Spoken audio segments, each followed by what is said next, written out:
Bueno, Entonces voy a admitir a los que están en sala de espera. Ya, perfecto. ya.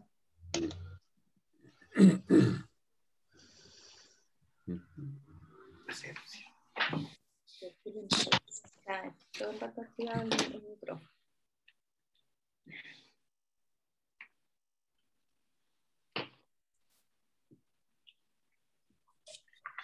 Para mamá.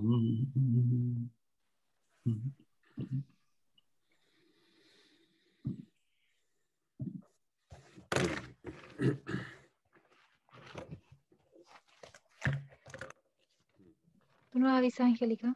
Sí, ya. Aquí. Voy a admitir al Fernando ahora. Ya, perfecto.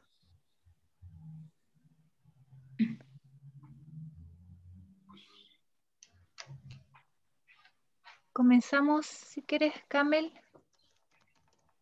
Bien.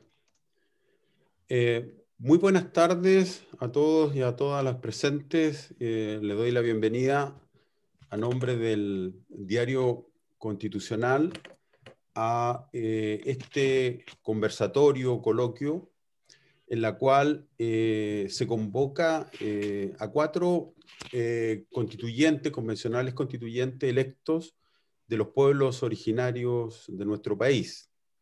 Y el objetivo es reflexionar en torno al reglamento de la convención. Para los constitucionalistas en general, y para todos, creo yo, los interesados en este proceso constituyente, este es un tema de la máxima relevancia, toda vez que en la propia actual Constitución la que señala que le tocará a la Convención Constitucional, una vez que esté instalada, aprobar, dice el artículo 133, inciso cuarto, la Convención deberá aprobar el reglamento de votación por los 2/3 de los miembros en ejercicio de los convencionales constituyentes.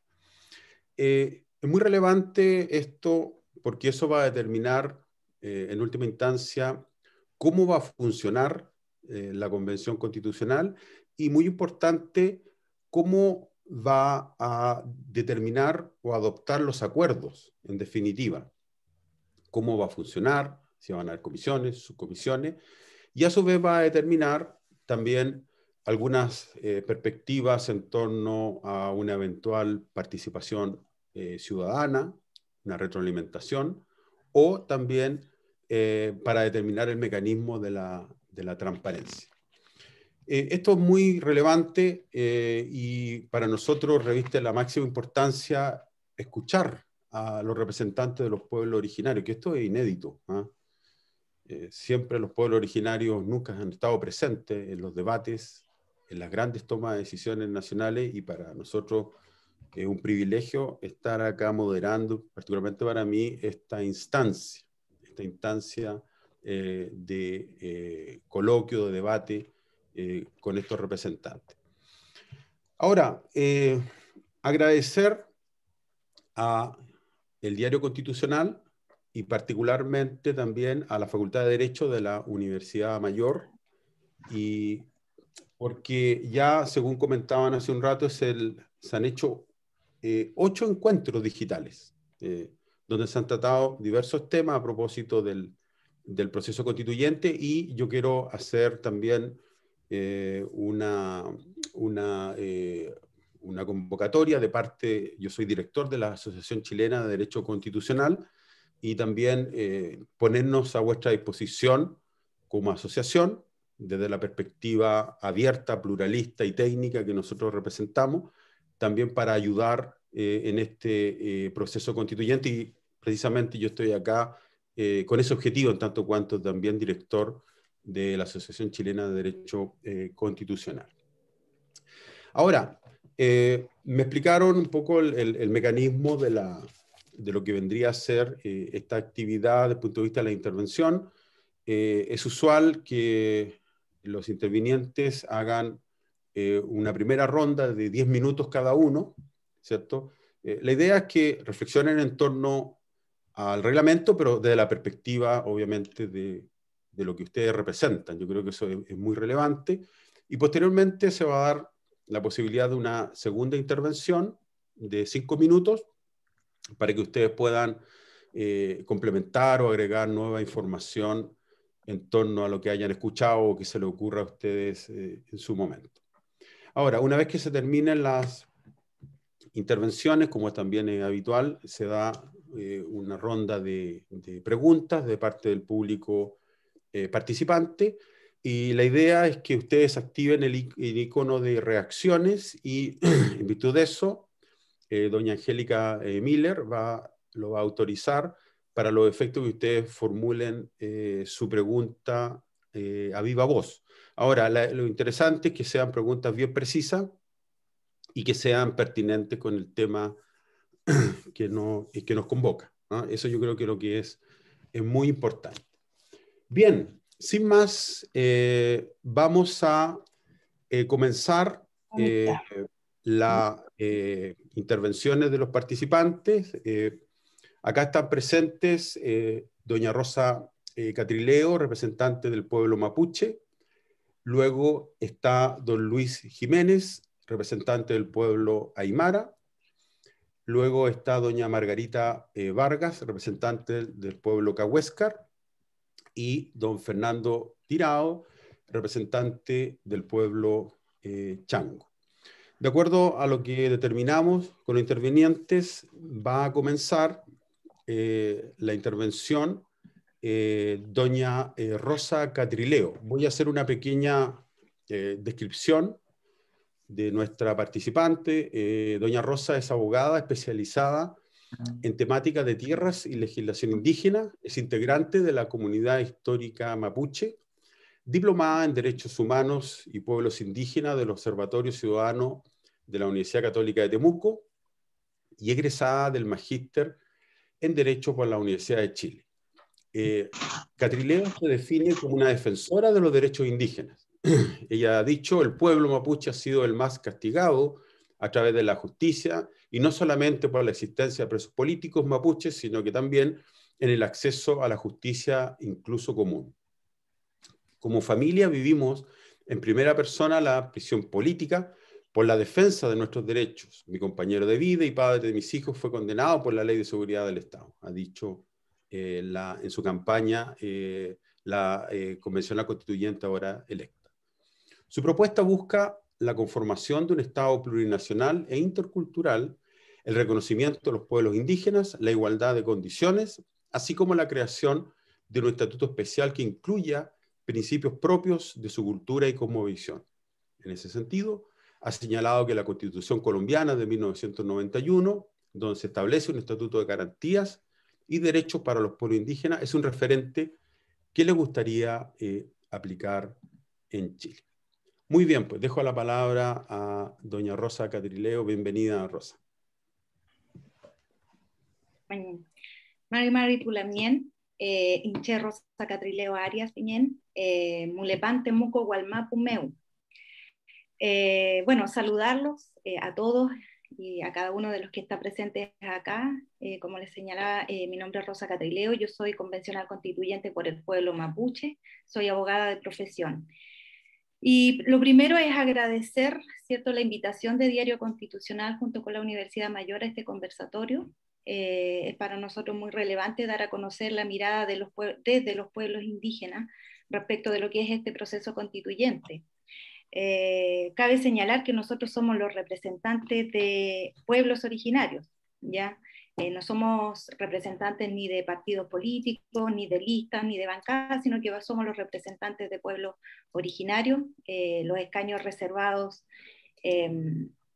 no representan un distrito en particular, puesto que fueron pensados a nivel nacional, ¿ya? Por lo que les acabo de señalar, que somos representantes de los pueblos originarios.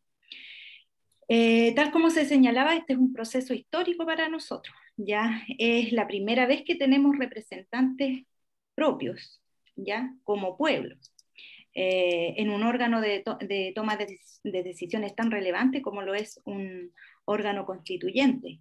si bien nosotros los mapuches hemos tenido presencia, por ejemplo, de parlamentarios mapuches, ministros mapuches en el Poder Ejecutivo, pero siempre ha sido al alero de partidos políticos y no en razón a la pertenencia a pueblos indígenas. Entonces eso también le da un carácter a nuestra presencia dentro de la convención. Ahora, dentro de la convención o en la convención, no es, para nosotros no es la convención de Chile, es una convención que es de los diversos pueblos existentes dentro de los márgenes estatales, ¿ya? Y como ello es así, nosotros también esperamos que el reglamento debiera reflejar esa realidad, en el sentido de que hay una diversidad y hay unas distintas miradas que deben ser consideradas al momento de fijar las reglas que vayan a moderar, ¿cierto? O vayan a regir a esta convención. Así, lo primero a señalar y lo primero que a mí me llama la atención en lo personal es que se haya fijado como lugar de funcionamiento el Palacio Pereira en la ciudad de Santiago, en la región metropolitana, dando cuenta una vez más del centralismo en la toma de decisiones, pero también dando cuenta de esta visión uninacional que nos ha regido hasta el día de hoy a través de esta Constitución. Y esta visión uninacional del Estado, basada o inspirada en el modelo europeo de fines del siglo XVIII, en donde existe una sola nación, un solo Estado. Entonces nosotros, con nuestra presencia, venimos a romper este paradigma, ¿ya? A dar cuenta de la realidad que en los hechos ocurre en nuestro país. Es así que lo primero es romper, ¿cierto?, con esta visión de que existe una sola nación. Aquí vemos varias naciones, dentro de ellas la que yo represento, que es la del pueblo mapuche. Por lo tanto, en el funcionamiento de la convención debiera, por ejemplo, haberse considerado la realización o debiera haberse considerado que el funcionamiento diera cuenta de la existencia de estos pueblos indígenas y de sus territorios, de manera que debiera haber funcionado no solamente en Santiago, dando cuenta de este centralismo, sino que también, por ejemplo, en los territorios donde tenemos presencia nosotros los pueblos originarios. Sería muy interesante que la convención, por ejemplo, pudiera sesionar en lo que nosotros denominamos el Walmap, ¿ya? Eso es lo primero y en relación con el reglamento. Y lo segundo es que con esta mirada o con romper este paradigma de uninacional y dar cuenta de esta diversidad de naciones existentes dentro del Estado, pueden prever en el reglamento algunos puntos críticos o de choque intercultural que van a producir. Por ejemplo, tenemos que fijar una de las primeras cosas que la convención va a tener que regular, aparte del reglamento, es la mesa directiva. Y la mesa directiva para nosotros es muy relevante, porque bueno, ahí, por ejemplo, va a ser seguramente el órgano encargado de poner los temas, fijar tablas, destrabar nudos, posiblemente nombrar comisiones o tener que ciertas comisiones estén sujetas a su control. Entonces sería relevante para nosotros que la presencia indígena en esa mesa directiva. Nosotros no nos podemos quedar fuera de esa mesa directiva, tenemos que tener presencia. Eso es lo primero. Luego, nosotros como pueblo mapuche mantenemos nuestra lengua también, por ejemplo. Nuestra lengua está viva, el mapudungún es usado. De hecho, convencionales constituyentes electos mapuches tienen como lengua materna la lengua propia. Está la Machi Francisca Linconao, Elisa Loncón, Victorino Antilef, por ejemplo. Y mi compañero de candidatura, Benito Cumilaf, también era hablante nativo. Entonces, cuando se hable de reglamento, bueno, ¿qué pasa con las lenguas indígenas? Nosotros tenemos el derecho, por ejemplo, a usar esta lengua. Esto está establecido en el convenio 169, el uso de las lenguas. Entonces, cuando comencemos a debatir el reglamento, ¿qué va a pasar con ella? Es necesario que se contemplen traductores. porque si nosotros quisiéramos ejercer ese derecho, tendría que también contemplarse la posibilidad de que pueda traducirse simultáneamente, ¿ya? Eso da cuenta y ya empieza, ¿cierto?, a ser una convención plurinacional, como muchos la han denominado, con miras a que salga una constitución plurinacional. Ahora, otro tema u otro aspecto del reglamento que a nosotros nos interesa es las comisiones, porque también vamos a tener que determinar qué comisiones van a estar presentes en la convención.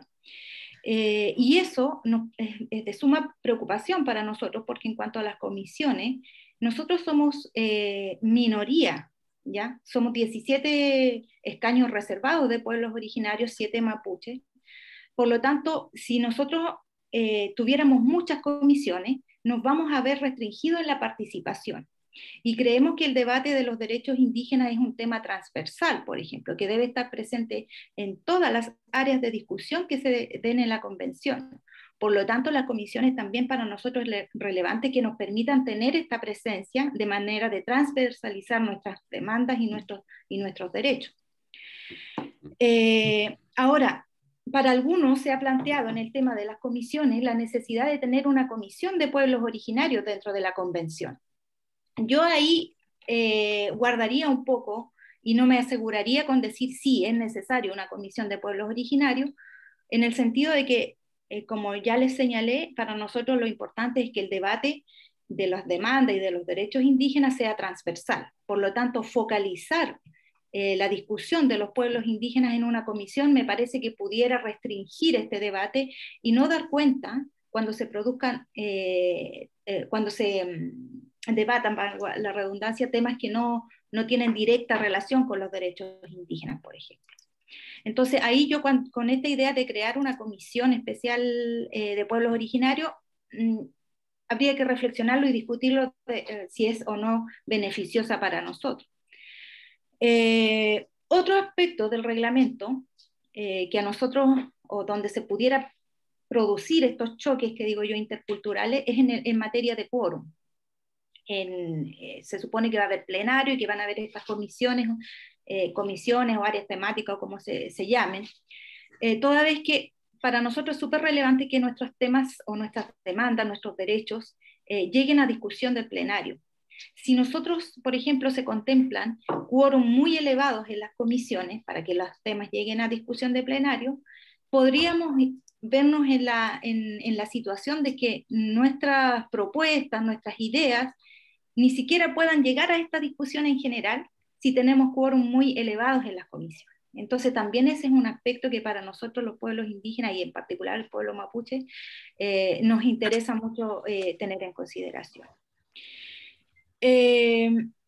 Ahora, hay un tema en particular que se va a tratar en el reglamento y que para nosotros tiene mucha incidencia o mucha significancia, como es la participación, ¿ya?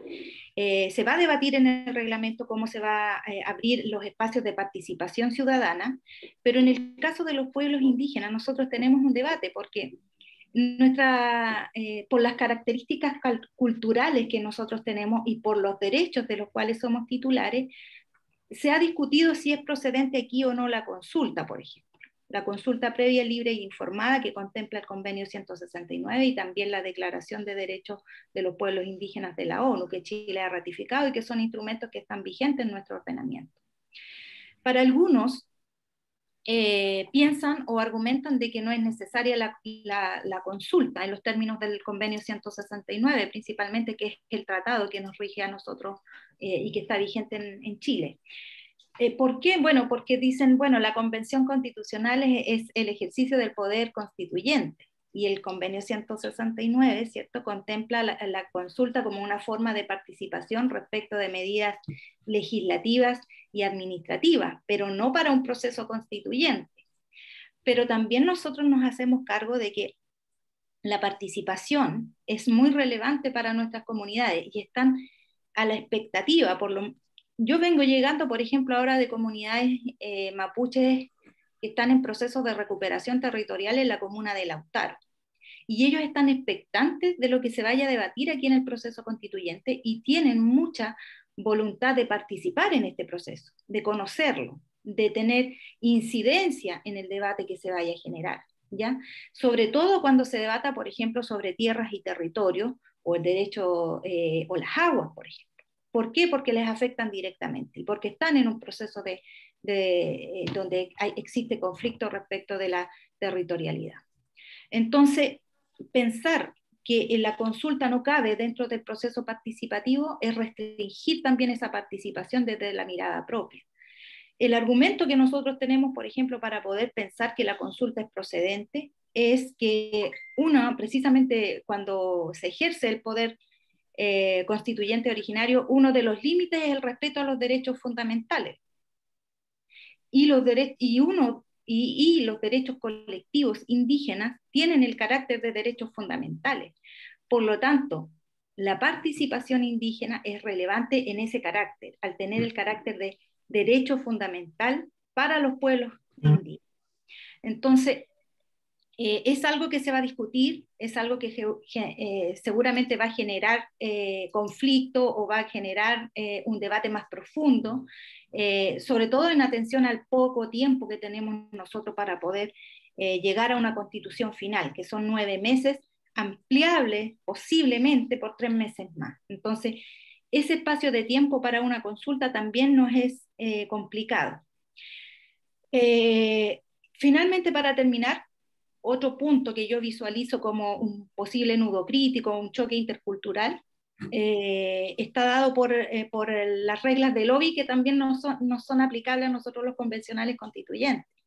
¿Por qué?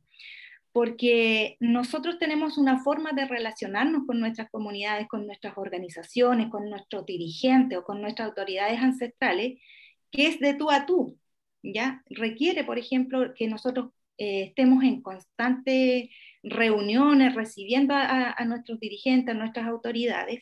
Entonces, en el reglamento va a tener que definirse muy bien quiénes serían los grupos de presión. Si es ese debate que nosotros podamos tener con organizaciones mapuches, con comunidades indígenas, con dirigentes, van a caer dentro de esta ley del lobby, o va a tener que también considerarse esta forma de relación que nosotros tenemos especial con nuestras institucionalidades propias, con nuestras autoridades propias.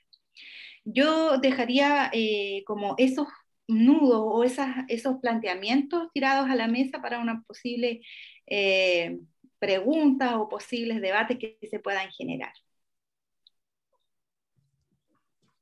Muy bien. Muchas gracias, Rosa. Interesante intervención y te ajustaste bien al tiempo y muy pertinente con la temática que nosotros estamos tratando. Eso es muy importante porque has aportado una serie de insumos muy interesantes para el debate y tu punto de vista. Muchas gracias. Vamos a seguir con nuestro panel y le toca intervenir a don Luis Jiménez. Luis es abogado especializado en derechos de pueblos originarios, de la naturaleza y medio ambiente. Fue electo en representación del pueblo aymara, comunidades de Guayatiri y Chiapa. Apoya una constitución ecológica y plurinacional que garantice las autonomías regionales e indígenas. Cree un Estado garante y no subsidiario, con un perfil social y democrático de derechos. Ha participado en conversatorios sobre sistema de evaluación ambiental y consulta indígena. Una de sus prioridades para la nueva constitución es el reconocimiento de la preexistencia de los pueblos originarios con autodeterminación, junto con derechos colectivos a la autonomía, participación política, tierras y territorios, cultura, desarrollo, agua, bienes naturales, idiomas, dentro del marco de un Estado plurinacional. Con esta introducción les doy la bienvenida y la palabra a don Luis Jiménez. Luis, por favor. Isumarama y la Tanaka Cuyacanaca, creo que es de noche ya. Y bueno, un gusto estar acá, agradecido de la invitación. Y bueno, yo quería comentar básicamente dos o tres cosas que tienen que ver un poco, primero, un contexto de los hitos que marca la historia del pueblo aymara con el Estado-nación chileno.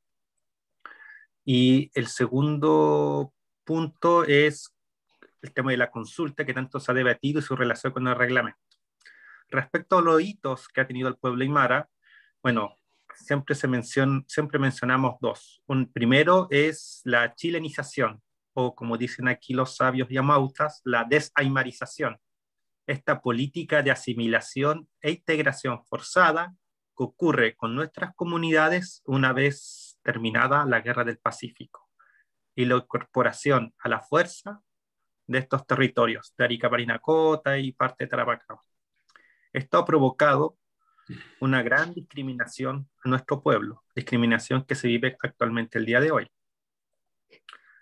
Esto se tradujo, por ejemplo, en nuestra invisibilización en los currículos de enseñanza, en la instauración de escuelas fronterizas que prohibieron y castigaban físicamente incluso a los abuelos que hablaban aymara. Esas políticas de integración forzada se mantuvieron incluso durante la dictadura, con la doctrina de la seguridad nacional, y hay incluso algunos postulan que siguen actualmente hasta el día de hoy en algún grado. El segundo hito sería que a partir de la dictadura se instala un modelo económico extractivista dentro de un marco de un Estado neoliberal. ¿Y por qué lo digo? Porque eso ha repercutido de manera grave en los territorios de los pueblos originarios. Modelo que se consolidó durante los gobiernos posteriores democráticos a través de no cambiar el modelo, así como la celebración del Tratado de Libre Comercio, entre otros, que ha generado un grave impacto en los territorios, madre tierra, en las comunidades y la fragmentación que ello conlleva. Es en este contexto que el pueblo aymara entra en el proceso constituyente. Respecto a la convención constitucional, el reglamento, yo quiero enfocarme en el tema de la consulta. Al igual que la hermana Rosa, entiendo la consulta como una obligación internacional de los derechos humanos. Es un término jurídico, es una obligación que nace, por ejemplo, no solo del Convenio 169 de la OIT, sino también de la Convención Americana de Derechos Humanos y de los artículos primero común de los Pactos Internacionales de Derechos Civiles y el artículo primero común del Pacto Internacional de Derechos Económicos, Sociales y Culturales, que hablan de la libre determinación. Esto en el entendido de que se interpreta estas normas con la Declaración de Naciones Unidas sobre los Derechos de los Pueblos Indígenas y la Declaración Americana en el mismo sentido en su artículo 3. Lo que quiero decir es que actualmente en el entendimiento en el derecho internacional la consulta es una emanación, una garantía que permite el ejercicio de la libre determinación y es de obligatorio cumplimiento por el Estado de Chile, incluido el Poder Constituyente. Y en términos políticos, cabe señalar que el proceso constituyente tiene que ser legítimo, si no corre grave riesgo de fracasar. Y este tiene que ser legítimo no tomando solamente en cuenta ciudadanos, individuos, sino también a los pueblos. Sí, en Chile existimos pueblos con derecho a la autodeterminación y que en nosotros también radica, en tanto colectivos, el ejercicio de la soberanía. En este contexto, la consulta indígena, tal como han señalado autores como Salvador Villaleo y Matías Mesa, originalmente concebida como una herramienta para permitir el diálogo en un contexto de interculturalidad para que la autoridad tomar la decisión tome en cuenta los impactos culturalmente significativos, ha devenido en una herramienta que permite el diálogo, que permite el ejercicio de libre determinación. Y en ese sentido, tal como señalé anteriormente, la consulta bajo este prisma no debe entorpecer la libre determinación, sino permitir su ejercicio. ¿Qué significa esto? Cuando digo que la consulta no debe entorpecer la libre determinación, entorpecerlo sería asimilar la consulta en el proceso constituyente como si fuese una consulta de un proyecto de ley en particular. Aquí no se trata de discutir un capítulo indígena, ni considerar la consulta como un trámite incidental dentro del proceso. Se trata de hacer la deliberación constituyente de los pueblos originarios de manera real, de manera efectiva, durante todo el proceso, a través de nuestras propias formas de toma de decisiones y considerando nuestras autoridades tradicionales, a fin de expresar la voluntad, en este caso del pueblo aymara y los demás pueblos originarios, en el proceso constituyente. Entorpecerlo también sería, por ejemplo, considerar que nosotros somos los sujetos destinatarios de la consulta, porque fuimos elegidos como representantes. Y nada más lejos de la realidad, porque las instituciones representativas se encuentran en nuestras bases mismas, en nuestras comunidades, en distintos órganos, etc. Como decía una hermana en un conversatorio atrás, por ejemplo, en el caso Aymara, nos consideran chasquis, mensajeros, o voceros, como dirían ustedes, y no solo simplemente representantes. Aterrizando este tema de la consulta, entonces, ¿cómo sería? Yo creo que un primer principio debiera ser que la manera de cómo se debe consultar debe ser definida por nosotros o codecidida con nosotros con nuestras bases en el proceso constituyente. Y hay algunas ideas, como por ejemplo hacer asambleas comunitarias periódicas. Nosotros los Aymara lo llamamos parlaciñani, y esto debe adecuarse a la realidad de cada pueblo. Por ejemplo, en el pueblo Aymara nos dividimos por pisos ecológicos. Están las comunidades de la precordillera, las comunidades de la cordillera y las comunidades Aymara de los valles. Debe tomarse en cuenta eso al momento de diseñar este mecanismo de consulta en el proceso constituyente. Unido a esto, debe institucionalizarse, esto es, debe quedar fijado en el reglamento. Y en este sentido me parece una buena idea que para facilitar esto pudiera generarse así como se ha propuesto una secretaría técnica para garantizar la participación ciudadana, quizá una secretaría técnica para garantizar la consulta indígena, que dé el apoyo técnico y logístico para que esta consulta sea llevada de la mejor manera posible. Y bueno, ya un poco cerrando, y no puedo dejar de terminar de hablar de las críticas que ha habido al gobierno y a su secretaría técnica con respecto al presupuesto y la poca comunicación que ha tenido con nosotros. Por lo menos a mí no me ha llegado ningún correo oficial. ¿Y por qué hablo que el tema del presupuesto no es baladí? Porque si queremos garantizar una consulta con asesores y equipo de confianza y especializados para los pueblos originarios, que permita el diálogo en las comunidades, nosotros hacemos asambleas físicas, independiente que hay que ajustar esas asambleas físicas al contexto COVID, pero nosotros no nos comunicamos así como por red, por internet, porque hay que tener en cuenta que en las zonas rurales hay muchas zonas que no cuentan con internet precisamente. Así que sería bueno no sería bueno, sería necesario para una real consulta que se ajuste el presupuesto para garantizar todas estas condiciones. ¿Ya? Y bueno, ya para terminar, yo creo que también, tal como ayer se salió en el comunicado de la vocería de los pueblos y otro comunicado más de tinta ambiental, se debe garantizar que el proceso constituyente se haga en un espacio de respeto y garantía de los derechos fundamentales. Y por eso el llamado nuestro es que durante el ejercicio del proceso constituyente no puede haber más vulneraciones sobre nuestros territorios. En la práctica, lo que quiero decir es que no debiera haber constitución de derechos de agua ni concesiones mineras en nuestros territorios sin garantizar los derechos de los pueblos indígenas. Así que eso nada más quería decir, y Jikisinkama, Yuspagarpa, gracias por este espacio. Muchas gracias, Luis. Interesante tu intervención.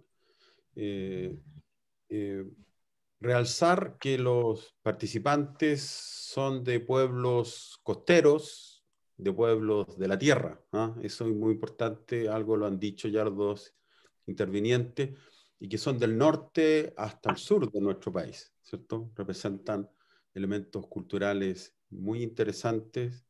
El pueblo aymara más se conecta con la cultura de Bolivia, con la cultura de Perú, ¿cierto?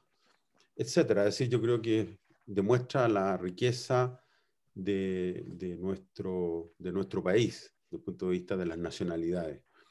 Ahora le toca intervenir a doña Margarita Vargas. Primero quiero agradecer a Margarita porque me mandó un documento, una investigación etnolingüística en el Pacífico, que se hizo una revista especializada sobre el pueblo cahuéscar, muy interesante, y le agradezco el envío para poder leerla y estudiarla en su momento. Margarita Vargas es ingeniera en administración pública y microempresaria, y que representa precisamente al pueblo cahuéscar. Ella comenzó su carrera pública en la Comisión Especial de Pueblos Indígenas y fue una de las 5 opciones que disputaba un escaño por parte del pueblo cahuéscar. Promoverá en la convención el reconocimiento de su pueblo en la Carta Fundamental. También propone que los derechos de propiedad en la Constitución estén acordes con la cosmovisión cahuéscar. En ese sentido, dice que buscará instalar políticas de desarrollo social e incorporar la protección del mar y el uso adecuado de los recursos para que no haya afectación al medio ambiente. Señala, tenemos que velar porque haya un uso racional de nuestro territorio y que haya sanciones drásticas cuando haya afectación del medio ambiente. Muy bien, dejo la palabra por 10 minutos a doña Margarita Vargas. Yetekta kuchelak solaye chisa Margarita, chisa Cahuáscar Yenac, Cahuáscar Celes. Primero, agradecer esta oportunidad, este espacio, que son tremendamente importantes para retroalimentar este proceso. Agradecer al diario Constitucional. Para mí es un honor igual poder estar presente aquí con académicos renombrados y con los hermanos de nuestros pueblos originarios, pueblos indígenas, que estamos hoy día tejiendo entrelazando esta oportunidad para poder estrechar lazos y poder generar un pacto social que sea inclusivo.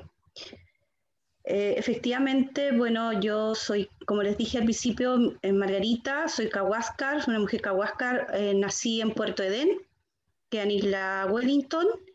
Ahí don Alberto me dijo que conocía ese lugar. Para llegar a Puerto Edén solamente se llega vía marítima, son 2 días de navegación. Viví ahí con mi familia cahuáscar, donde vivimos la cultura totalmente relacionada con la naturaleza. Nuestras prácticas ancestrales son la recolección de marisco, la caza de lobo. Además, las mujeres cahuáscar eran sabias, buceadoras.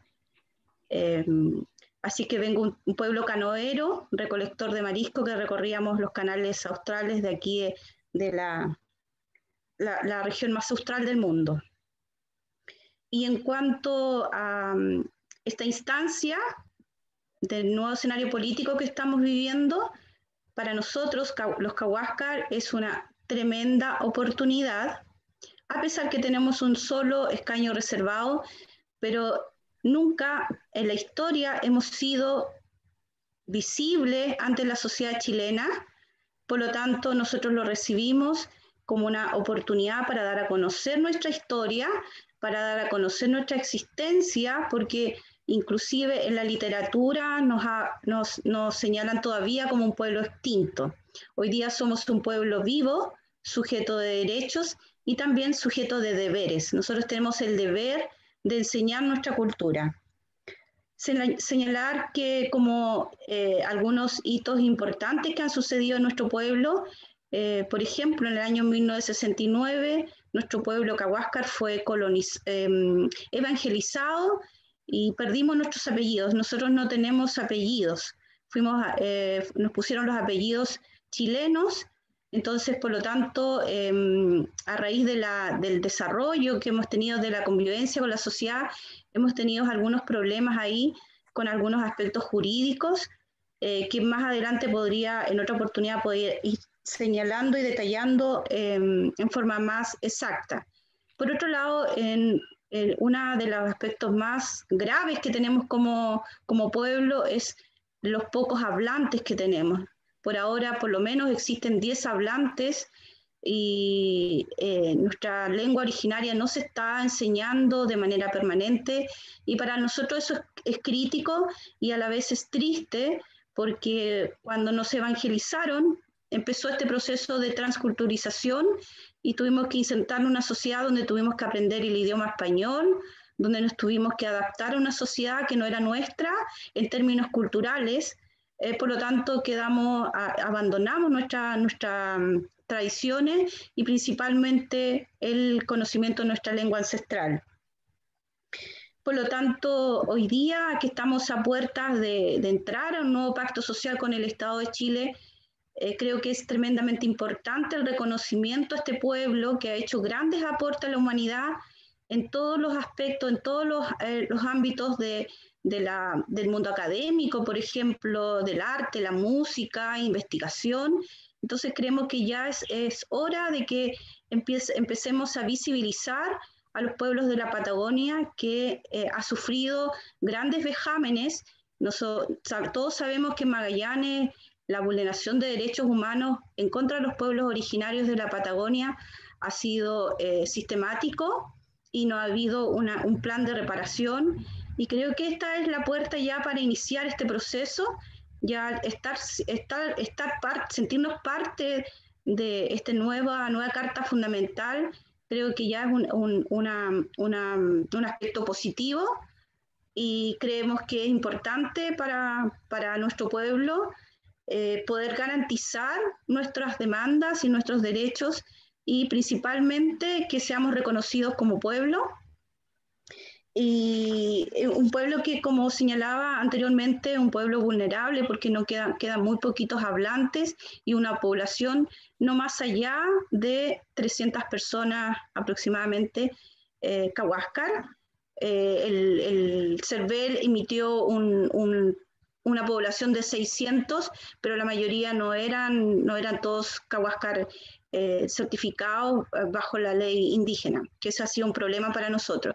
Uno de los grandes problemas que hemos tenido es que la ley indígena solamente reconoce como elemento de desarrollo la tierra, por lo tanto es necesario incorporar como elemento de desarrollo el mar, porque nosotros somos un pueblo canoero, la mayoría son pescadores que se han visto afectados también por la instalación de la industria salmonera, por la instalación de la industria, que en este momento mantiene a un pueblo dividido, porque, bueno, ahí están realizándose algunas prácticas que es necesario que tenemos que consensuar. Y respecto al documento de reglamento, a entrada ya para escribir esta nueva constitución, creemos que es importante, principalmente para nosotros, estar presente en todas las comisiones, dividir la participación de los representantes o voceros de los pueblos indígenas, porque son todos temas que de alguna manera, son atingentes a cada pueblo. Por ejemplo, cuando se tenga que hablar del uso de la protección del mar, del uso de los recursos, tenemos que estar ahí en educación para defender nuestra lengua originaria, en salud, porque la salud es precaria en el caso principalmente para nuestro patrimonio vivo, para nuestros ancianos. En cuanto al reglamento, también siento que es necesario, si bien es cierto, hemos consensuado algunos temas, pero ahora estoy dando una opinión preliminar en el cual necesitamos seguir trabajando y considerar las distancias, por ejemplo, para los traslados. Hablaba delante con mi hermana Lidia del pueblo Yagán. Tenemos que considerar varios aspectos porque ella está en Isla Navarino, en Puerto William. En estos momentos, entonces por lo tanto las distancias también hay que considerar ese aspecto. En estos momentos en Magallanes existen 13 comunidades indígenas, de los cuales están constituidas bajo el amparo de la ley indígena y 3 que están en proceso de regularizar su personalidad jurídica y ubicadas territorialmente en distintas comunas. Por lo tanto, cuando hablamos del derecho que tenemos a la consulta indígena, hay que considerar esos aspectos para nosotros. Tenemos que llegar a Puerto Edén, tenemos que llegar a Puerto William, Punta Arenas, Puerto Natales y otras comunas. Entonces, tenemos que tener el apoyo logístico y el presupuesto necesario para que se pueda dar estas instancias de diálogo y consenso.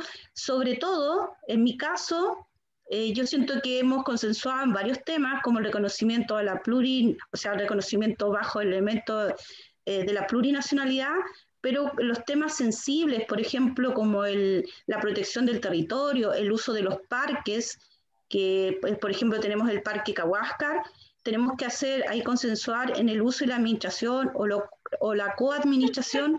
Por lo tanto, para nosotros es importante tener la opinión de todas las comunidades indígenas, pero se debe considerar también que estamos en pandemia que tenemos que considerar que no podemos poner en riesgo la salud de los abuelos que tienen que viajar de distintas comunas. Así que para nosotros eso es un elemento importante para la asignación de los recursos.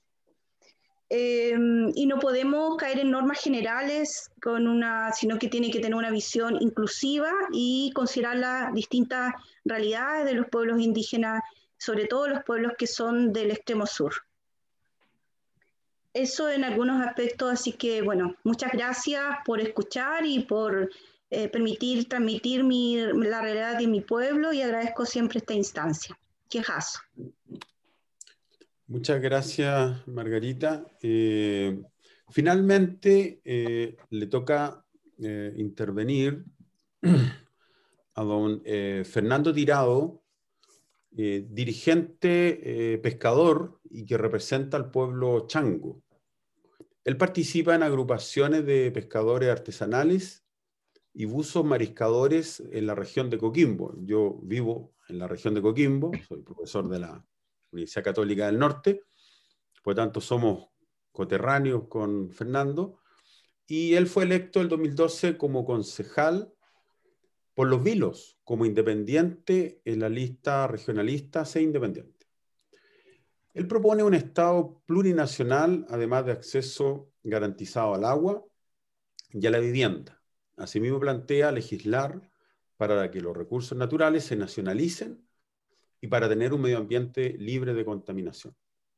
En su calidad de dirigente, ha sido un férreo opositor de los pescadores industriales y la pesca de arrastre, criticando también el rol que han tenido las autoridades del sector como subpesca y los parlamentarios en la regulación y en la formulación de la ley de pesca.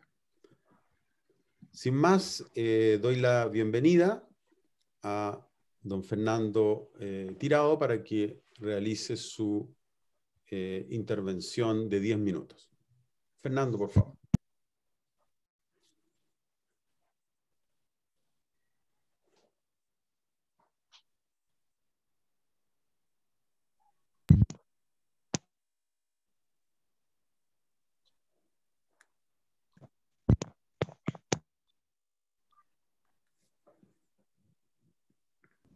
Vamos a esperar un segundo porque hay un problema con el micrófono. ¿Pero me escucha? Ahora sí, Fernando. Ahora sí. Adelante, por favor. Sí, hola, buenas noches, Mari Peñi, Mari Lambien, desde la cuarta región Los Vilos.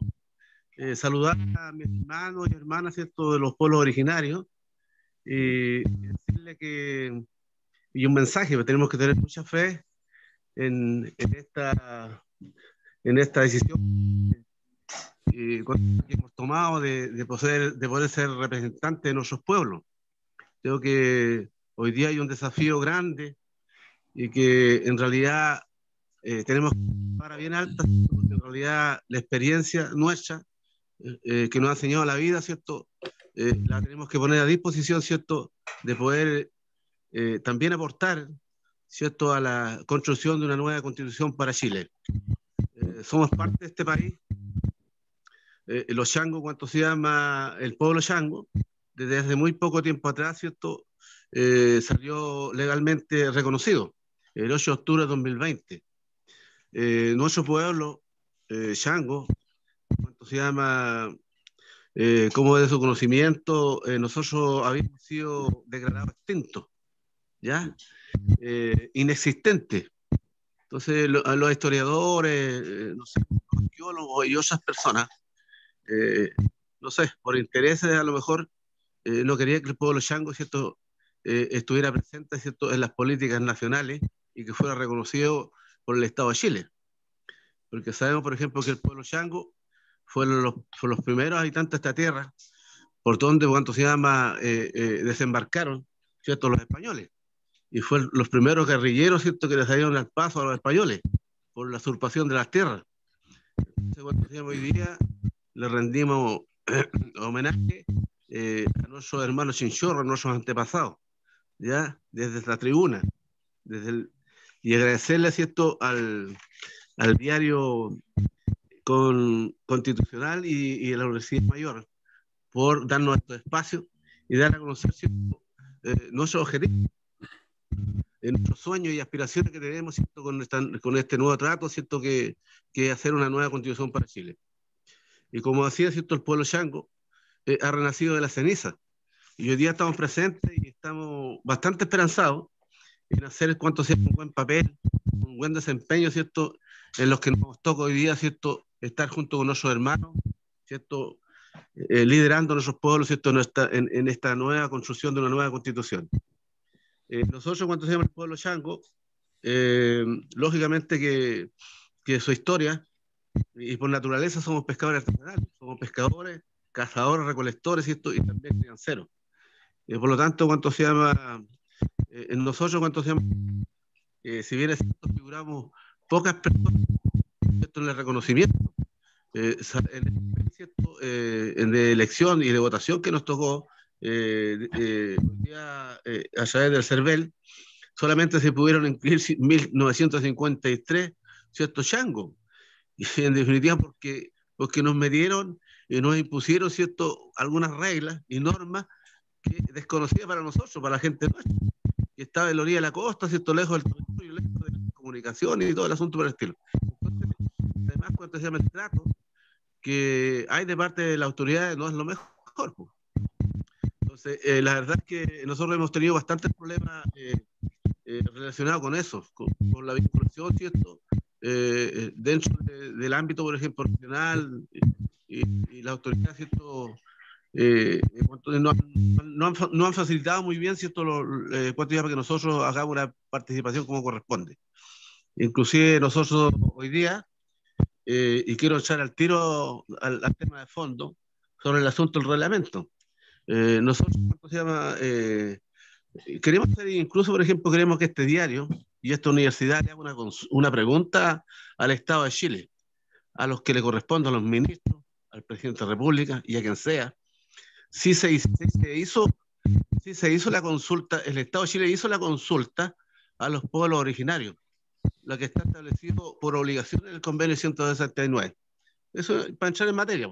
La verdad es que a mí me gustaría ser bastante claro y derecho en ese sentido, y yo quería que ustedes, ¿cierto? Que hagan una consulta y una pregunta ya de su diario, y la universidad lo haga también, ¿cierto? Si efectivamente, nuevamente reitero, se hizo la consulta indígena, ¿cierto? Relacionada con el Tratado de 169, y se la hizo, ¿cuándo la hizo? ¿Y con quiénes lo hizo? Y si no la hizo, ¿por qué no la hizo? Entonces, la verdad es cierto que hay un interrogante, hay algo inconcluso, que a mí todavía no me deja conforme.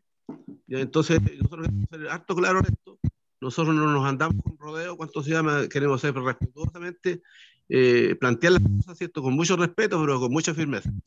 ¿Ya? La verdad es que ahí nosotros tenemos un interrogante. Por otro lado, ¿cierto? Nosotros sabemos que hoy día todavía está en pañales, ¿cierto? Todo lo que tiene que ver con el reglamento. Todavía no sabemos cómo se va a organizar, ¿cierto? Este reglamento. ¿Cuántas reuniones vamos a tener en la semana? ¿Cuántas reuniones vamos a tener en el mes?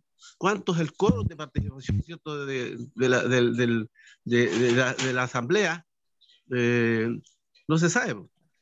Y hoy día también decir que ¿cuánto se llama? La redacción del reglamento, ¿cierto? No tiene fecha de inicio ni fecha de término.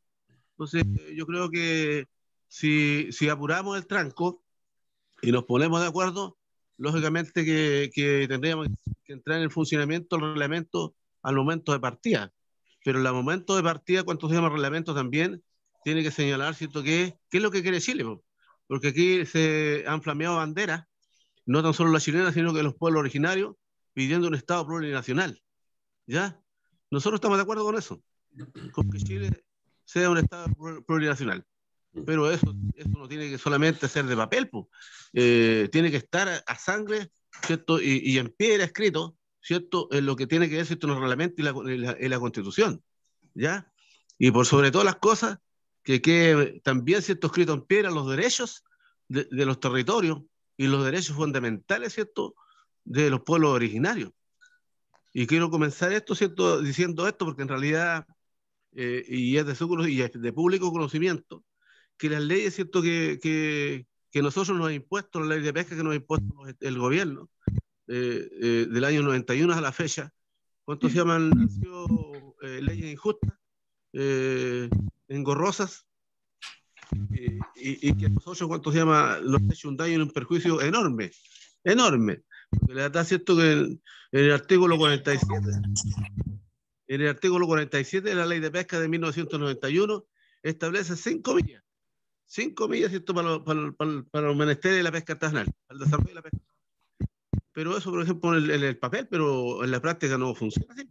Porque resulta que pasa que ahí en ese mismo artículo dice, si los pescadores artesanales no hacen presencia en las 5 millas, podrán perforar las 5 millas los barcos industriales.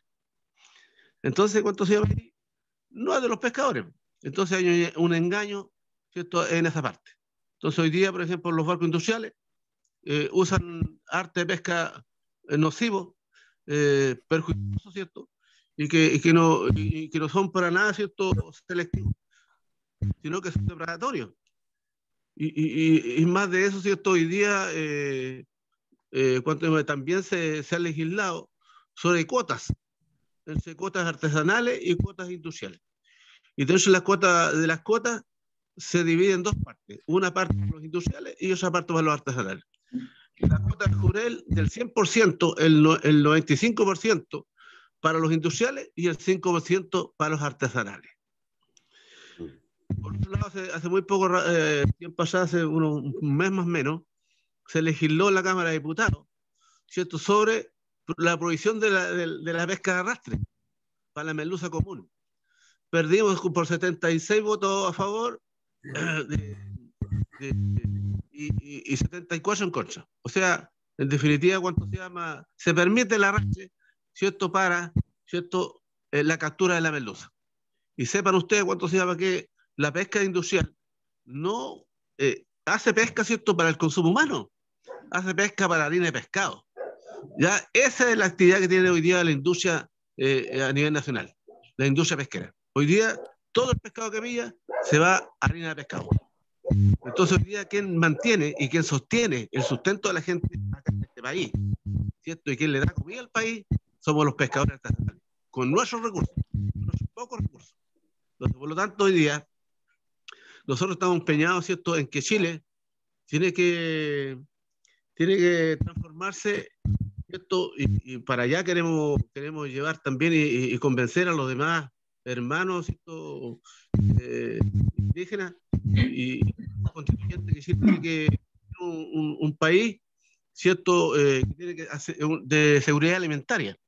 Y para poder hacer eso, lógicamente que tenemos que tener la conservación y la preservación de los recursos en el tiempo, para asegurarle a estas generaciones y a las que vengan y a las futuras, ¿cierto?, que existan recursos, ¿cierto?, para que la gente pueda sobrevivir. Sin recursos naturales, no tan solo los recursos, los pescados o los mariscos, pero sin recursos, nosotros, ¿cuántos se llaman los pescadores artesanales? No vamos a vivir y no vamos a sobrevivir.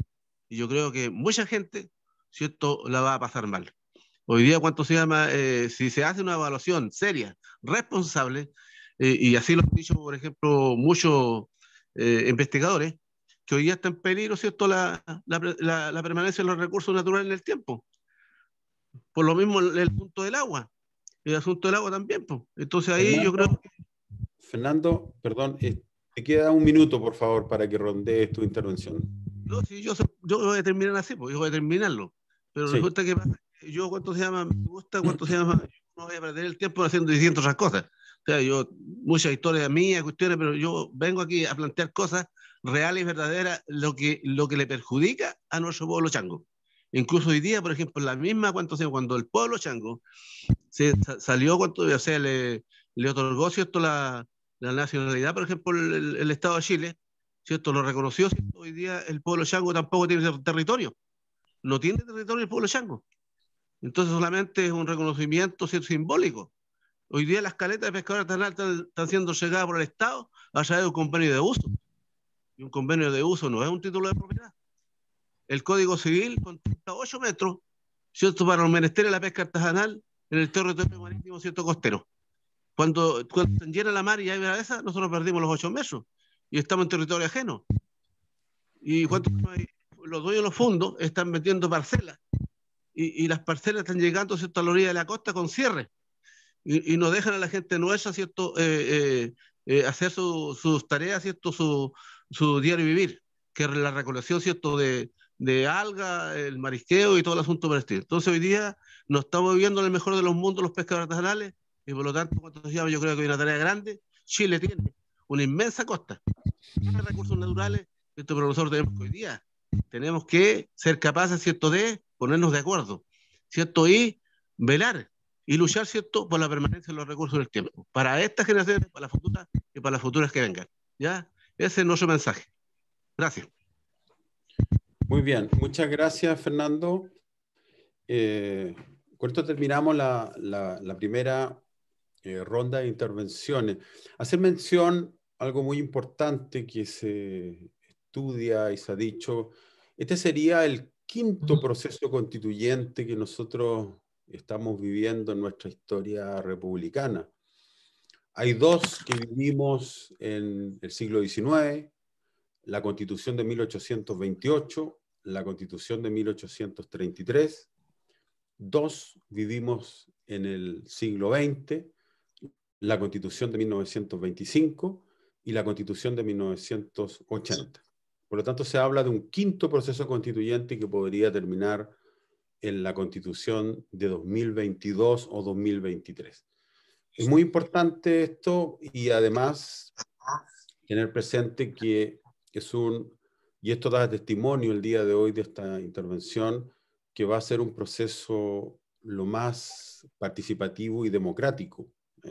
Este mecanismo de la Asamblea Constitucional, de la forma que se está gestando, nunca ha ocurrido en la historia política de Chile. Entonces estamos frente a una gran oportunidad para generar un gran consenso. Y coincido con lo que decía Rosa, es un poder constituyente originario. Y el poder constituyente originario tiene la capacidad de autodeterminación, obviamente respetando el mecanismo procedimental que fue acordado por el Congreso Nacional. Lo que sí también señala la Constitución, que el resultado siempre tiene que respetar los tratados internacionales ratificados por Chile, que se encuentran vigentes a propósito de la importancia de los pueblos originarios. Entonces, lo importante es que hay una capacidad de autodeterminación y de participación. Yo creo que todas las ideas son bienvenidas. Bien, entonces damos la palabra por segunda vez, por 5 minutos ahora, y comenzaría nuevamente la ronda doña Rosa Catrileo. Por favor, Rosa. Gracias. Voy a tratar de ser bien precisa y concisa en la intervención para dar tiempo también a mis compañeros que también están presentes acá. Delante hablaba yo de estos posibles choques o estos posibles nudos que se pudieran dar en el reglamento, y me faltó mencionar uno que tiene mucha relevancia por el trabajo que va a tener y por la importancia que va a tener para la redacción de la Constitución propiamente tal, como lo es la comisión técnica, ¿ya? Esta comisión de expertos que va a haber, ¿cierto?, donde seguramente va a poder, se van a dar también debates respecto de ciertos puntos que nosotros, porque podemos tener muchas ideas, pero también va a haber una comisión que pueda, ¿no es cierto?, materializar nuestras ideas en normas constitucionales que se puedan llevar a la práctica. Y en esa comisión técnica, para nosotros es muy, muy relevante que exista presencia de expertos en materia de derechos indígenas, ¿ya? Si no contemplamos esa posibilidad o ese derecho o esa presencia, nosotros ya vamos a ir con una mesa, con una pata menos, como se dice coloquialmente. ¿Por qué? Porque ahí nosotros vamos a poder tener o contar con alguien que también dé cuenta de nuestros derechos y que queden materializados de buena manera en la posible Constitución. pero también no solamente un experto en temática de derechos indígenas, sino que también va a ser necesario tal vez tener expertos en cultura y cosmovisión, porque nosotros tenemos una forma distinta de enfrentar y de analizar, por ejemplo, ciertas situaciones. Algunos podrían decir, cuando nosotros hablamos, por ejemplo, de consulta, pero bueno, ustedes son los convencionales constituyentes que representan a los pueblos originarios y ustedes son los soberanos para decidir el futuro de sus pueblos, fueron elegidos para eso, ¿para qué quieren consulta? Podría alguien preguntar eso. Pero nosotros decimos que desde nuestra mirada, tal como señalaba Luis, y yo lo comparto plenamente, nosotros somos voceros desde la visión tradicional. Huerquienes, como podríamos decirlo también en Mapudungún, ¿ya? Que somos mensajeros, llevamos un mensaje, llevamos nuestras demandas. Esa es la mirada propia que está, por ejemplo, nosotros que tenemos que llevar estas visiones a la Convención Constitucional. Y en este caso, cuando también, un poco también tomando el debate de la consulta, que es súper relevante, que es la garantía de participación de las comunidades más allá de nuestra presencia en la convención, al momento de ser definida por los pueblos indígenas, aquí no puede ser una norma general, como decía Luis. Nuestras realidades, y aquí ha quedado en evidencia, son distintas, cultural, territorialmente, ¿ya? Pueblo mapuche es distinto, por ejemplo, al pueblo aymara, o al pueblo rapanui, o a los mismos chango, cahuesca, yagán. Entonces, cuando hablamos de una consulta, tiene que ser también que pueda materializarse desde la mirada propia de cada uno de los pueblos que estamos presentes en la convención. En el caso mapuche, por ejemplo, muchos se hablan de cabildo, y yo venía llegando, como les mencionaba antes, de comunidades, de varias comunidades con dirigentes que están de la zona de Lautaro, y ellos decían, nosotros no queremos hacer cabildo. ¿Qué son los cabildos? ¿Qué es eso? ¿Qué? Nosotros queremos hacer, si nosotros hacemos son tragún, dijo. Tragún. Tragún en Mapuzungún es una reunión, pero ya ahí hay un ejercicio, ¿cierto?, desde la mirada propia y una base para poder pensar en una consulta. O Coyactún, que también es una forma de parlamentar, de conversar y de tomar resolución desde nuestra mirada. También dentro de los propios pueblos, en el caso mapuche, una consulta debe considerar la territorialidad vista desde nosotros mismos. Las consultas que se han hecho por parte del Estado no han tenido mucho éxito o no han sido bien recibidas por las comunidades, porque muchas veces se le imponen procedimientos alejados de lo que es nuestra forma propia de resolver conflictos o de abordar temáticas. La territorialidad, por ejemplo, para nosotros es muy importante. Somos un solo pueblo, el pueblo mapuche, pero tenemos territorios diversos desde nuestra mirada. Por ejemplo, está el territorio Lafkenche, donde hay una estrecha relación con el mar, por ejemplo. El territorio Pehuenche, que es el cordillerano, que tiene una estrecha relación con la naturaleza y el medio que está allí presente. Tenemos a los Huenteche, que es la zona de los llanos. Los Huilliches, que están en la zona sur. Todos somos parte de un pueblo, pero tenemos realidades distintas, ¿ya? Y en el proceso de consulta, esa territorialidad desde la mirada propia debe estar presente. Y por otro lado, no puedo dejar de no mencionar que una garantía para que un proceso de consulta, un posible proceso de consulta, sea de buena fe y sin presiones, en el caso mapuche debe ir muy acompañado del fin de la política represiva que ha tenido del Estado hasta el momento con el pueblo mapuche. No podríamos, por ejemplo, estar pensando en un proceso participativo, un proceso de reflexión, de aportar a la convivencia nacional cuando tenemos, por ejemplo, un paseo continuo de tanquetas o de policías o de carabineros dentro de las comunidades. ¿Ya? Eso nos da garantía de un proceso que pueda ser llevado de buena manera. Con drones sobrevolando a las comunidades, ¿ya? O allanamientos a nuestras comunidades cuando se esté dando un posible proceso de consulta. Creo que eso también hay que tenerlo en consideración, porque va a permitir de que por fin podamos tener un proceso, ¿cierto?, donde la participación y el diálogo del que nos caracterizamos nosotros como mapuche pueda estar presente en esta convención. Baste recordar que nuestros abuelos, nuestros futake cheyem, como se dice en Mapudungún, nuestros antepasados, fueron muy diplomáticos, hicieron la alta diplomacia, tenemos variados parlamentos con la corona española, con el mismo Estado de Chile, que dan muestra de este diálogo que nosotros siempre queremos tener en esta relación con el Estado. Así es que eso yo creo que son elementos de garantía para poder dar el lugar a un proceso de consulta y un proceso constituyente en el que nosotros estamos siendo partícipes de manera adecuada. Yo con eso cerraría mi intervención, dando lugar y dando tiempo también para que se puedan explayar mis lamentos. Muy bien, muchas gracias, Rosa. Seguimos ahora con la intervención con 5 minutos del representante del pueblo aymara, don Luis Jiménez. Por favor, Luis. Sí, aló. No, yo corto.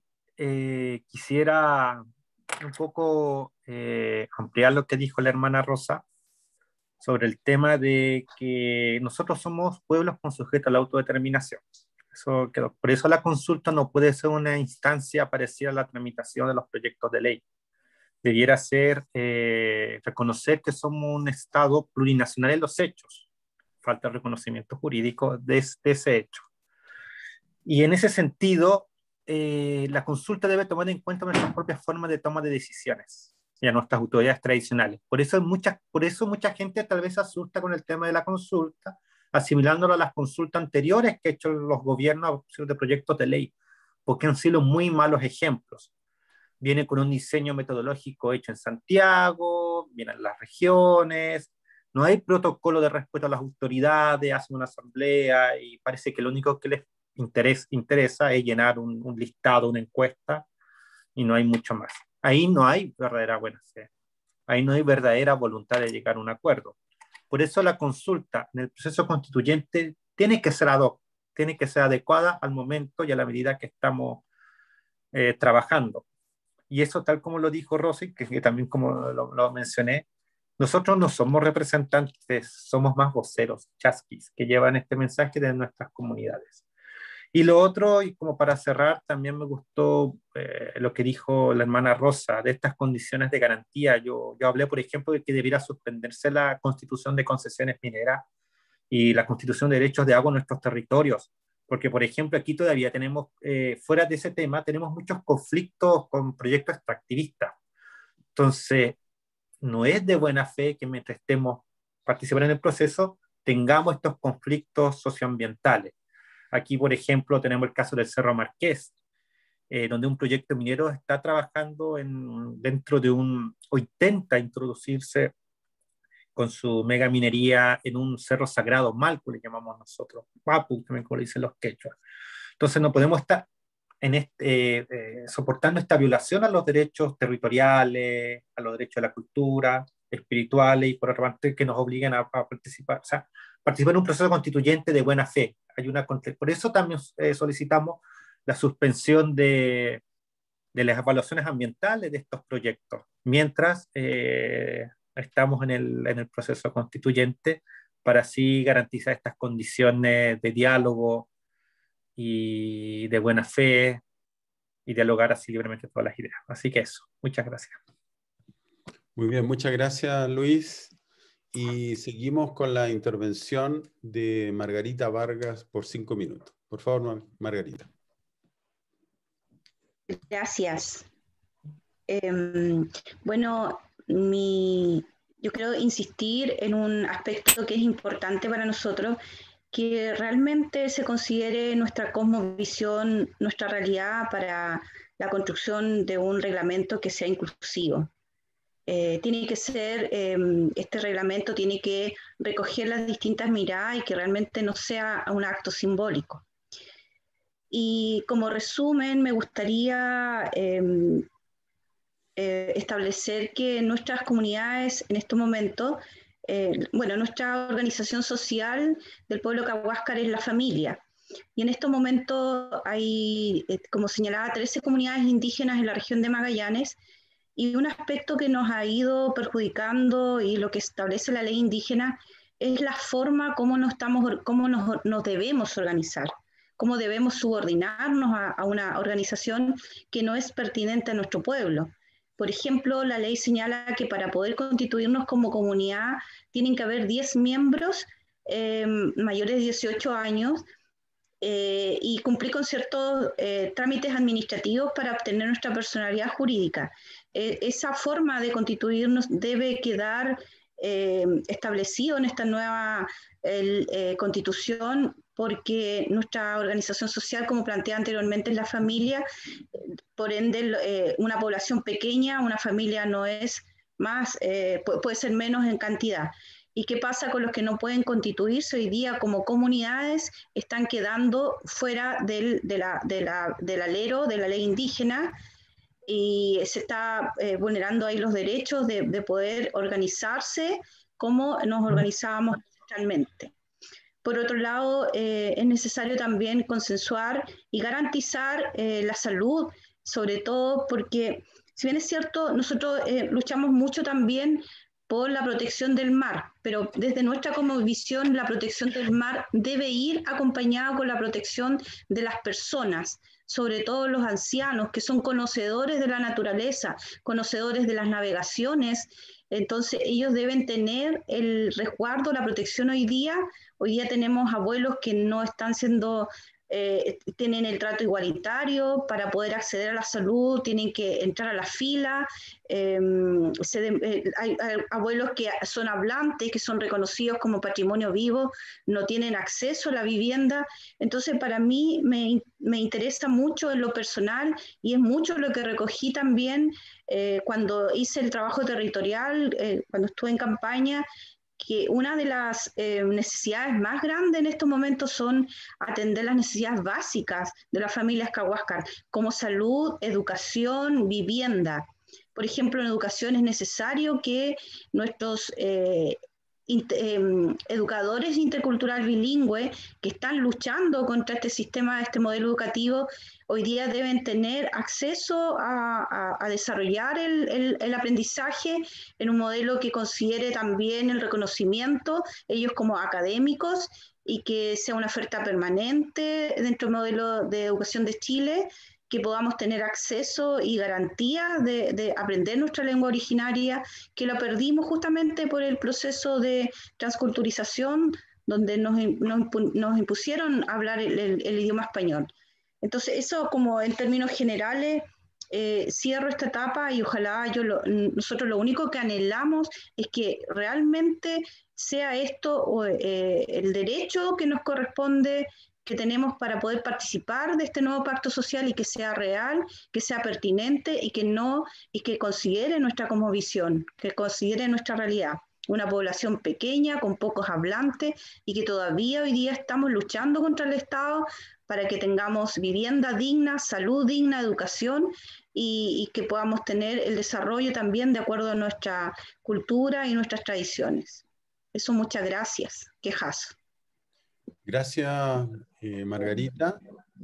Y finalizamos la segunda ronda con la intervención por 5 minutos de don Fernando Tirado. Por favor, Fernando. Gracias.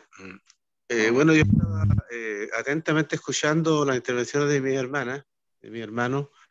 La verdad es que, bueno, esto da para reflexionar, pues. Es decir, que de todo esto que se hemos relajado, se detecta claramente que Chile sigue teniendo una deuda con los pueblos originarios. Digo que hay una deuda histórica, ¿cierto?, con nuestros derechos. Desde antes yo relataba sobre, en realidad, las leyes injustas, por ejemplo, que nosotros nos ha tocado, lo han impuesto. Somos los pescadores artesanales, en las leyes que nos han aplicado, hoy día somos los únicos trabajadores en Chile que estamos regionalizados, los únicos. Y junto con esto, además, también nos han aplicado un registro pesquero, obligatoriamente. Antes, cuando éramos libres, ni siquiera necesitamos permiso para ir a trabajar en el mar, ni tampoco estar registrados en un registro pesquero. Y hoy día con este registro pesquero se hacen injusticias enormes, porque hay viejos nuestros, con mucho respeto y con mucho cariño, viejos nuestros, ¿cierto? Que por no saber leer y escribir, muchos de ellos, ¿cierto? Es como haberle arrancado el corazón porque tuvieron que seguir trabajando a escondidas, fuera de la... Porque cuántos de ellos no sabían leer ni escribir, no sabían hacer estadísticas de embarque. Entonces, cuánto hoy día, y eso todavía...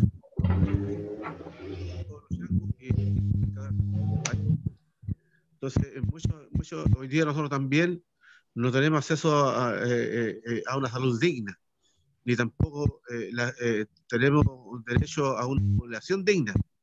Nosotros somos independientes, y porque nosotros, cuando las condiciones del tiempo no nos dan muchas veces lo suficiente, ¿cierto?, para poder también pagar un seguro, en una AFP y cosas por el estilo, no nos alcanza, no nos da la plata que ganamos muchas veces.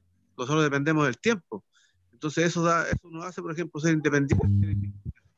Así que hoy día, con nosotros los pescadores ha sido injusto porque nunca se ha reconocido la labor de la pesca artesanal. Nunca se ha relevado, ¿cierto?, la importancia de la pesca artesanal. Todo el aporte que hemos hecho los pescadores artesanales a nivel... Son miles y miles y cientos de pescadores que trabajamos en la orilla de la costa y sustentamos el país con nuestra economía. ¿Ya? Son miles de recursos diarios, ¿cierto?, que nosotros cuando extraemos por el mar. Y esos recursos vienen a dar los restaurantes, vienen a dar a las pérgolas, van a dar a Santiago los terminales, y los buenos ceviches, las buenas jaivas, los locos, todo. Entonces, ¿qué es lo que pasa? Que eso no se ha relevado. Eso nunca Chile, por ejemplo, ha reconocido la importancia de los pescadores artesanales. Por lo tanto, cuando a mí me corresponde hoy día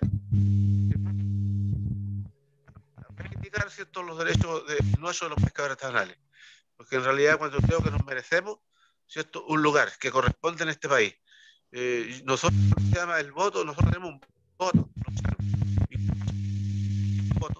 en todas aquellas cosas, en todos aquellos derechos fundamentales, ¿cierto?, para la vivencia y el desarrollo, por ejemplo, de nuestra política,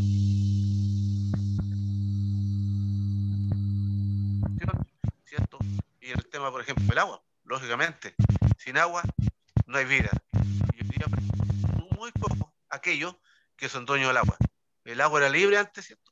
Y no era de nadie. Y lo mismo con los recursos. El Estado dice, este país de todo, ¿cierto?, pero no dice de quién son los recursos.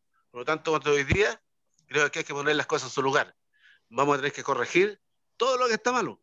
Porque resulta que pasa que aquí, por ejemplo, se nos han impuesto leyes que ni siquiera tienen que ver con la relación y el común de la gente de este país. Así que tenemos un desafío y estamos esperanzados, ¿cierto?, en hacer un buen papel. Y yo creo, cuanto se llama, no tengo ningún temor de equivocarme. Yo le deseo suerte a todas mis hermanas y mis hermanos, ¿cierto?, que cuanto se llama, vayamos con mucha fe, ¿cierto?, a este desafío, ¿cierto?, y vamos a lograr, ¿cierto?, que los pueblos originarios de una vez por todas, ¿cierto?, salgan airosos, por ejemplo, de esta nueva constitución. Gracias. Muchas gracias, Fernando, por tu intervención. Y bueno, con esto terminamos ya las dos rondas y agradezco las intervenciones de todos. Creo que aportan una visión plural, yo creo que eso es muy importante, donde destacan las particularidades de cada uno de los pueblos, sus anhelos, sus reivindicaciones, y tratar de canalizar un proceso de autodeterminación de acuerdo a sus características culturales. Yo creo que eso es muy importante. Le agradezco, he aprendido harto con lo que he escuchado y les doy las gracias por las intervenciones. Ahora, de acuerdo a la planificación, se abre la posibilidad de formular preguntas. Tienen que alzar la mano, ¿cierto?, con el icono correspondiente, y Angélica Miller le va a dar la posibilidad de formular la pregunta correspondiente. Por lo tanto, se deja abierta la posibilidad de formular preguntas a los intervinientes. Felipe Rivera, activa tu micrófono, por favor. Felipe Rivera. Ahí sí. ¿Se escucha? Sí, perfecto. Hola, buenas tardes a todos los presentes. Bueno, mi pregunta va dirigida a la convencional constituyente Rosa Catrileo. Primero, felicitaciones por su elección. Mi pregunta va dirigida porque como usted bien dijo, ustedes son minoría en la Convención Constitucional, son 17. Entonces, la eventualidad de que se establezcan 20 comisiones o 18 comisiones, superior al número de convencionales constituyentes indígenas, ¿qué van a privilegiar? ¿O la participación en todas las comisiones o el quórum en las comisiones que son más bien de su interés particular, como por ejemplo pueblo originario o sobre derechos económicos, sociales o culturales? Y la segunda pregunta va dirigida al convencional constituyente Luis Jiménez, en relación a la opinión que manifestó y que replicó sobre la suspensión respecto a la afectación de ciertos derechos fundamentales para tener una discusión constitucional mucho más armoniosa, y habló específicamente sobre el régimen de concesiones que se regula, por supuesto, en nuestra Constitución, y qué opinión le merece o qué tan contraproducente resulta esa opinión que tiene respecto a lo que señala el artículo 135, inciso segundo de la Constitución, que básicamente establece que mientras no esté vigente la nueva Constitución, la Constitución actual que establece el régimen de concesiones se debe respetar. Esas son mis preguntas. Muchas gracias. Muchas gracias, Felipe, y le doy la palabra a Rosa Catrileo, por favor. Gracias, Felipe, por tus felicitaciones. Es un trabajo arduo el que se viene y con mucha responsabilidad al ser representante de un pueblo. En cuanto a tu consulta, efectivamente somos minoría, por eso también que a nosotros nos preocupa el número de comisiones, tal como tú señalas. Sin embargo, si fueran más que nuestro número, yo creo que hay áreas temáticas que a nosotros nos interesan con mayor preocupación por las consecuencias que puedan tener en nuestros territorios. Efectivamente, los derechos económicos, sociales y culturales son algo que a nosotros nos preocupa porque en el caso mapuche, por ejemplo, nosotros somos un pueblo empobrecido, por lo tanto somos, por ejemplo, los usuarios de los sistemas públicos, de educación, de salud, en pensiones somos los que usamos los pilares solidarios, ¿ya? Ni siquiera la regla general es que nuestros abuelos estén usando ese sistema. Por lo tanto, nos interesa tener participación ahí. Pero también, en el caso mapuche, nosotros lo hemos planteado como una necesidad en estar en el área cuando se discuta, por ejemplo, sobre regionalismo o sobre gobiernos locales, el tema de la descentralización. ¿Por qué? Porque nosotros, una de las preocupaciones que nosotros tenemos es lo que Luis señaló en varias oportunidades, el derecho de autodeterminación, pensando en autonomías indígenas. Entonces, eso está muy relacionado con el tema del regionalismo o de la descentralización. Por lo tanto, nuestra presencia ahí es muy relevante.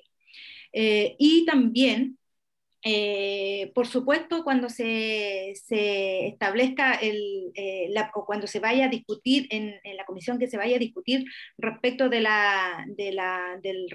régimen de gobierno, por ejemplo, también cómo nosotros vamos a participar dentro de la institucionalidad del Estado como representantes de los pueblos originarios. Nosotros tenemos aquí, por ejemplo, estamos por una ley de escaños reservados, pero nosotros también somos conscientes de que si bien estamos pensando en el ejercicio del derecho de autodeterminación, pensando en autonomía, nuestra presencia también es necesaria en los órganos donde se tomen las decisiones.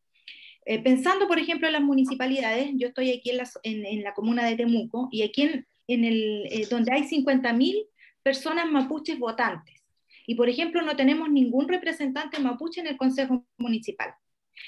Eso no puede ser. Eso no puede ser en una nueva constitución. Nosotros tenemos que tener incidencia en donde se toman las decisiones.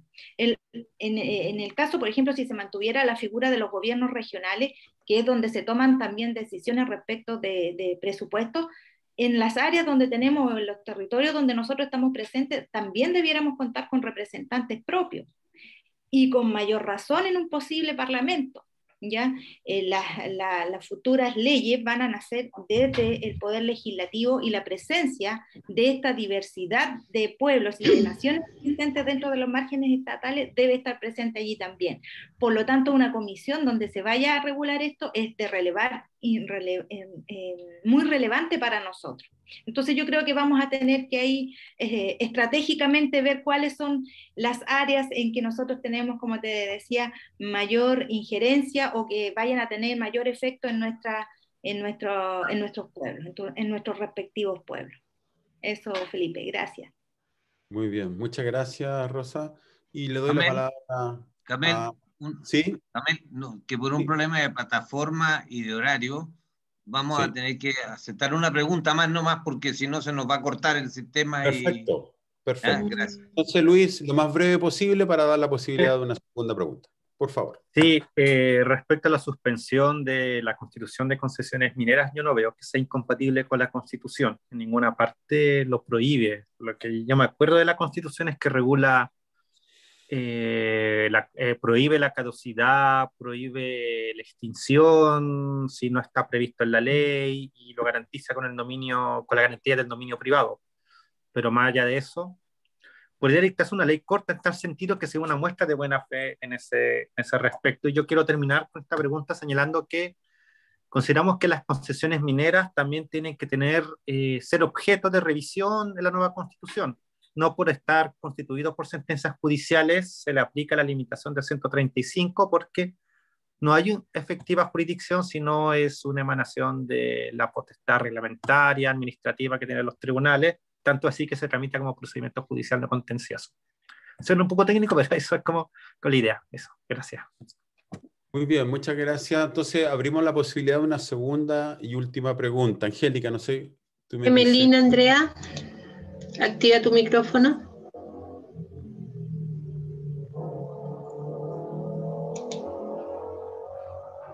No lo activa. Le vamos a dar la pasada a Domingo. Hola, muchísimas gracias. Primero de nada, saludar y dar las gracias a los constituyentes y a la universidad y al diario por la invitación. Me gustaría preguntarle a todos los constituyentes electos si es que ustedes creen que hoy día la convención tiene las facultades para modificar el quórum de 2/3 por medio de la aprobación del reglamento, y si es que este quórum ya establecido por la reforma de noviembre aplica a la aprobación de artículo por artículo, o sea, de forma individual, o a la aprobación de un texto al final del proceso como un todo. Y también su opinión respecto al voto secreto de los constituyentes, que tanto también se habló hace un tiempo. Muy bien, gracias Domingo por tu pregunta, y dejo abierta la intervención. Si quieren, de acuerdo a la forma de intervenir, empieza Rosa, por favor, y le voy dando la palabra al resto. De lo que, como eran varias preguntas, logré captar algunas, pero respecto de la aprobación final, nada dice el texto legal respecto de que se tenga que aprobar todo el texto por los 2/3. Dice que las normas deben ser aprobadas por los 2/3. Y respecto de si eso es modificable, bueno, es un debate que pudiéramos eventualmente dar. Es necesario, nunca está de más, ¿cierto?, tirar ciertas cosas y ciertas cartas a la mesa, y ahí, bueno, veremos qué es lo que pasa. Pero yo no me cierro a esa posibilidad tampoco. Eso por mi parte. Muy bien. Luis, por favor. Sí, no, yo opino la misma idea que la hermana Rosa. Yo no me cierro al debate. Yo creo que lo menciona a propósito de la declaración de la vocería de los pueblos. En ninguna parte de la declaración llama a infringir las normas y saltarse los procedimientos. Yo soy uno de los firmantes y lo firmé en el sentido de poner cuestiones a debate, porque hay una tensión, como en todo proceso constituyente del mundo, siempre hay una tensión entre el poder constituido y el constituyente, y eso lo tenemos que definir los 155 en la convención. Y ese es el sentido de la carta, poner estos temas a debate. Algunos nos pueden decir qué temas podemos debatir y cuáles no. Y respecto al quórum de los 2/3, sí, yo creo que el tema de los quórums, si es que se acepta, tiene que ser interpretado lo más restrictivo posible y no puede ser sometido a votación de 2/3 el texto final. Aparte que la norma no lo señala así. Eso. Gracias, Luis. Margarita, si quieres hacer algún comentario, opinión.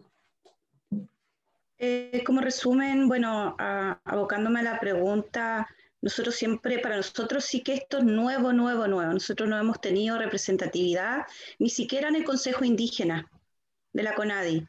Entonces, por lo tanto, para nosotros siempre vamos a estar dispuestos al diálogo, al consenso y a la integración en todos los aspectos. La participación tiene que ser transversal y activa. Eso es lo que puedo señalar en este aspecto. Gracias. Ya, muchas gracias. Y finalmente, la opinión de Fernando Tirado, por favor. Fernando, activa el micrófono.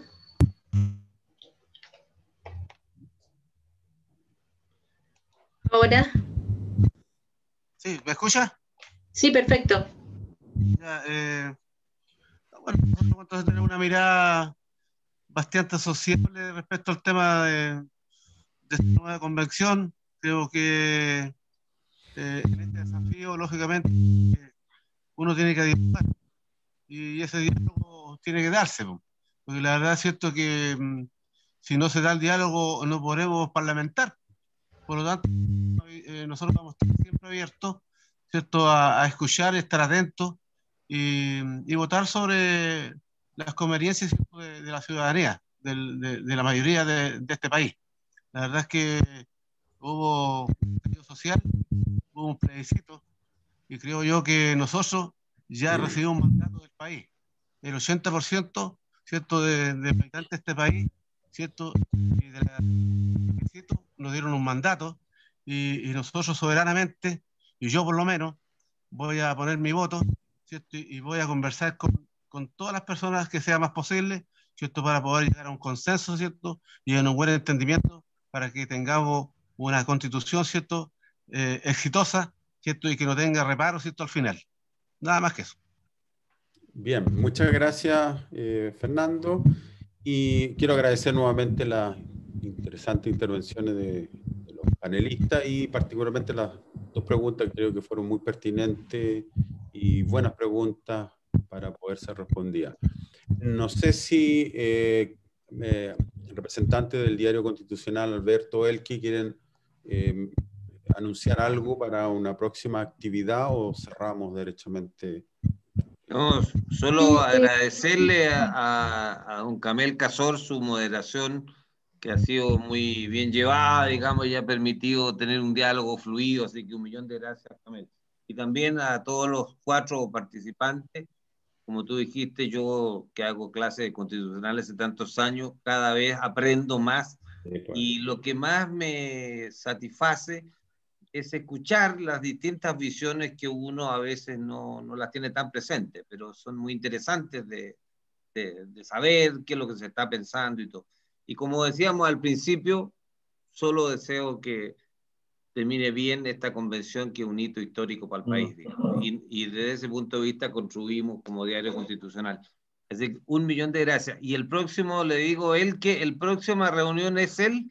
Sí, el próximo miércoles a las 6 de la tarde va a haber un conversatorio sobre el reglamento de la Constitución y van a estar como invitados Rodrigo Álvarez, Daniel Bravo, va a estar también Giovanna Roa, va a estar Felipe Arboe y va a estar Natalia Enríquez.